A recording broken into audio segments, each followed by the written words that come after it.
જોહાર। હવે આજની આ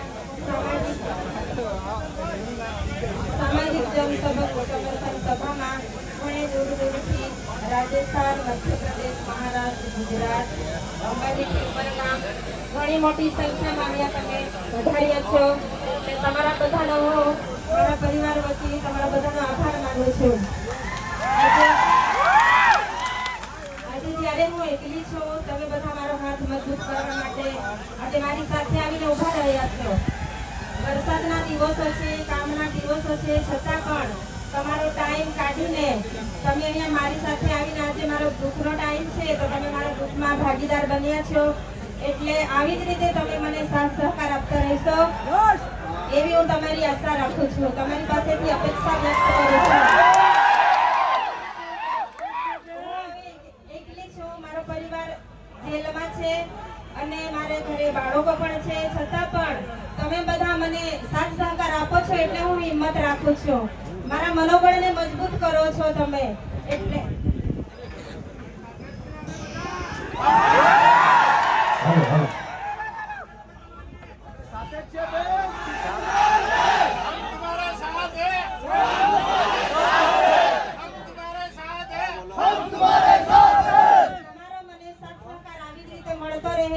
એવી હું આશા વ્યક્ત કરું છું। અને બીજું, હવે જે 18 દિવસનું બાળક હતું આપણે બધા જાણીએ છીએ 10 દિવસ જેલ ભોગવીને આવ્યું છે, પણ તમે બધા અહીંયા એકતા બતાવી અને હાલ જાણવા મળ્યું કે જામીન મળ્યા છે।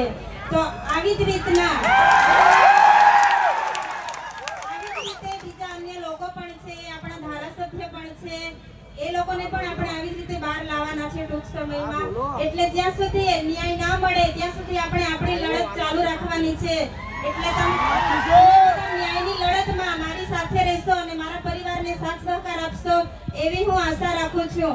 હવે જ્યારે તમે બધા સાથ સહકાર આપશો એવી હું આશા રાખું છું, જ્યારે હું મુલાકાત માટે જઈશ તો હું ધારાસભ્યનું મનોબળ વધારવા માટે દરેક સમાજના લોકો, આપણા ત્યાં પ્રોગ્રામ હતો, દરેક સમાજના લોકો તમારી લાગણી, તમે જે લડો છો તે લડાયકને માન આપીને બધા જ અહીંયા પધાર્યા છો એવું હું તમારા બધા વતી ત્યાં મેસેજ પહોંચાડીશ અને જલ્દીથી જલ્દી ન્યાય મળે એવી આપણે બધા આશા રાખીએ। હવે અંબાજીથી ઉમરગામથી પણ પધાર્યા છો એટલે જ્યાં પણ લોકોને જરૂર પડી છે ત્યાં ધારાસભ્ય પોતાના પરિવારની ચિંતા કર્યા વગર, જેલોની ચિંતા કર્યા વગર હર હંમેશા આગળ આવીને ઊભા રહે છે। એટલે આજે તમે બધાએ તાકાત બતાવી છે એટલે આવી જ રીતે તાકાત બતાવજો, મારું પણ મનોબળ મજબૂત કરજો। એટલે જે જેલમાં છે એમનું પણ મનોબળ મજબૂત થશે કે ના ખરેખર અમે જેલમાં છે છતાં પણ લોકો બધા અમારી સાથે છે, સાથ સહકાર આપે છે,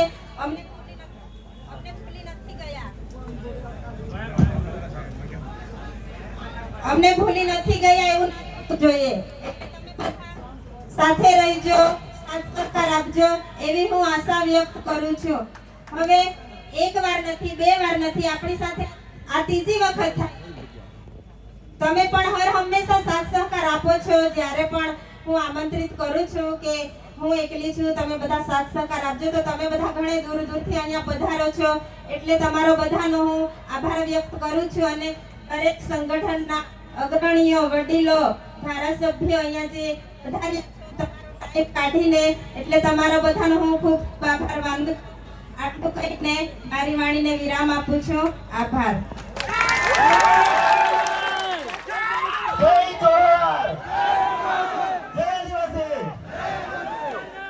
આપણા વક્તાઓ હવે પૂરા થવાના છે, તમામને હું વિનંતી કરું છું